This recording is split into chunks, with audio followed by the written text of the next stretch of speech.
I have recently discovered that I feel like I've truly am meeting myself for the very first time.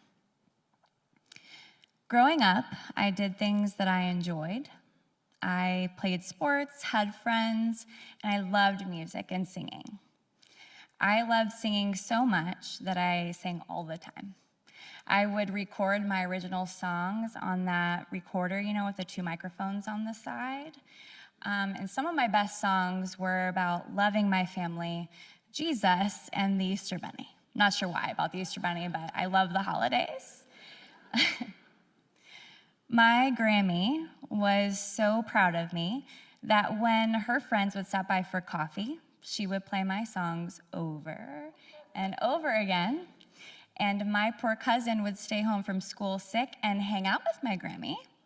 And he would have to listen to her songs, my songs, over and over again. He still talks about the trauma to this day. And I am so sorry, Jordan, wherever you're sitting. So sorry, I love you. Like many girls, I had a weird phase. The boys on the playground made fun of my big frizzy hair, my large nose, and the very dark mustache that I had at 10 years old, because that's normal. That's completely normal. Throughout my life, I have defined myself by what I have done, what role I was fulfilling, what people have said to me or about me. I allowed every experience to erase a part of me until I had no idea who I actually was anymore. This was the start of the unknowing and unloving of who I am. It all came tumbling down on me when I was 19, and after that I was barely Danielle Martorana. My new name was shame, guilt, and grief. A few years later, I became a mom, a wife, a mom of two, an ex-wife, and a single mom. I walked through life consuming myself with only what I needed to do or who I needed to be to fulfill those roles as a way to distract myself from the pain that I was carrying. As a result, I was slowly losing myself a little bit more every day.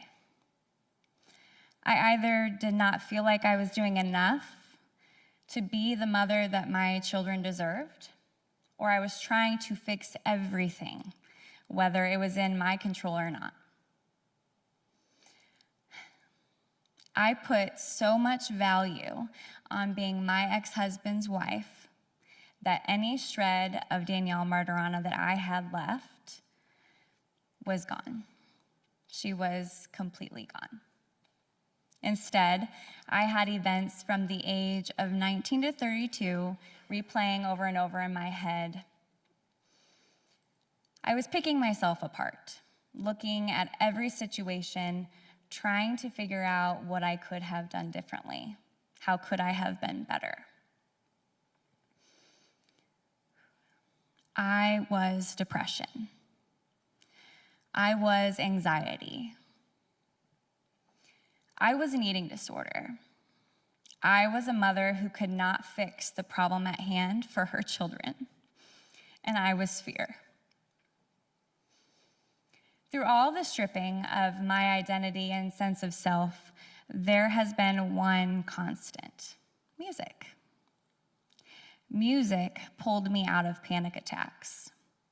Music soothed my children and I to sleep. Music gave me peace. Music provided fun memories, dancing in the kitchen with my babies and singing with my sisters in the car. These special moments gave me hope for life. Music has been instrumental in my life. My mom would always be singing beautifully, but if Earth, Wind, and Fire was playing on a Saturday morning, it meant Mom was in her underwear, dancing and cleaning. We had chores to do that day. That was happening. My daddy loves music, but blues hits his soul. And because of that, it hits mine too. He would play music from Eric Clapton, Buddy Guy, Bill Withers, Susan Tedeschi very loudly, always loud, very increased volume. But the list of amazing artists that we grew up listening to goes on and on. Music can remind us of a specific memory. It can bring you right back to a place and time, and you can feel it all again. We would visit our family in Rockford, and there was always music playing, always dancing, amazing food being made. We are Italian, it's natural, and so much love. There are songs that launch me right back to that place again, and I'm reliving it. Music can provide lessons. There was a specific period of time in my family that there was a lot going on, and my parents were juggling so much. One night, my dad was grilling, as he always does, and my mom was, seasoning everything. We had a lot of really upbeat music playing, and then all of a sudden, the song changed. And I could hear my parents' wedding song, Eric Clapton, Wonderful Tonight. I looked around the corner into the kitchen, and I saw my parents slow dancing together, singing and looking into each other's eyes. In that moment, my parents needed that. And as a little girl, I didn't realize I needed it too.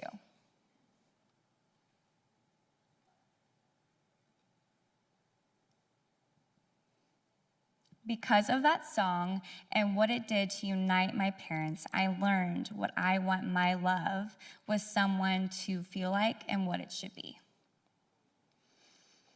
I learned that if it's anything else, I don't want it.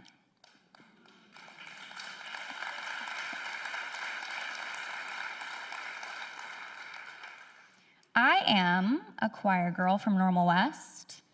Yeah. I felt a thrill being handed new sheet music and practicing for our next performance. I loved how all of the harmonies came together so perfectly to create such a beautiful sound. Music can bring life-changing revelations. One night, I was feeling defeated, and the song next on the playlist was To Build a Home. I've heard this song so many times, but on this night, it sounded different. It inspired me to write. I felt so lost and out of touch with what was real about my life and what wasn't. I knew if I didn't ground myself and remind myself the basics of who I am, that I was a half a step away from a complete mental breakdown. I started typing, and I titled it, I Know Who I Am, even though at that time I didn't have a single clue. Didn't know it all. I continued to type. The words were flying from my fingertips on the keyboard and onto the screen, and as that was happening, I started to become me again. Starting with the very basics of the basics, I typed, I am a daughter. I am the oldest sister, a granddaughter, niece, goddaughter, cousin, friend. I am a mother. I am more precious than rubies. I celebrate Christmas way too soon. I love unplanned adventures. I am a shoulder to cry on and a hand reaching out. I am strong. I am not what they say. Rumors can no longer hurt me. I deserve to be chosen. I am my own kind of beautiful. I pray for those who have hurt me. My prayers are never a waste of time. I will never feel inferior walking into any room because that is beneath me. I love the laughter. Gets me every time. I love the laughter of my children when mommy is being goofy. I love the hope that the sunset and sunrise represents. I am enough. I have overcome. I am my own home, and I know who I am. I am woman.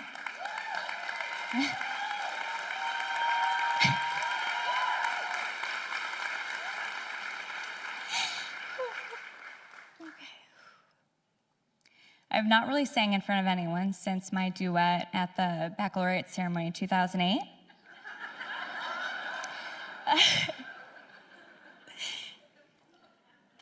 But music has saved me. Music, yes. Music has guided me through the trials since that last performance. On my hardest days, I would sing on the top of my lungs in my basement of my house with tears streaming down my face while my babies were sleeping. Those private and solo performances were not perfect or in key like the choir performances I loved so much. But they saved me.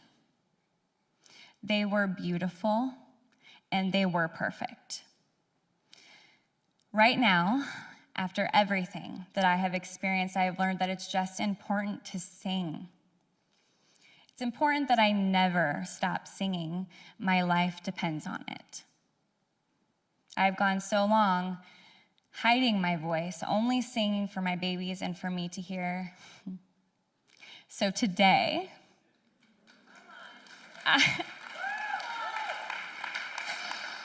I am going to sing.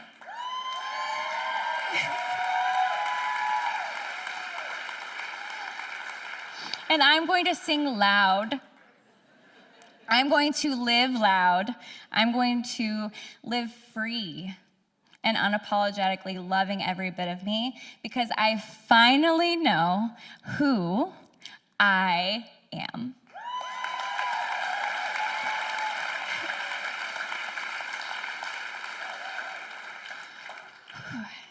I know without a doubt that the person most responsible for bringing music into my life will always be my choir teacher from Normal West, Mrs. Williams. So I would like to take a moment to thank her because without her love and support, I would likely not be able to do what I'm about to do. So.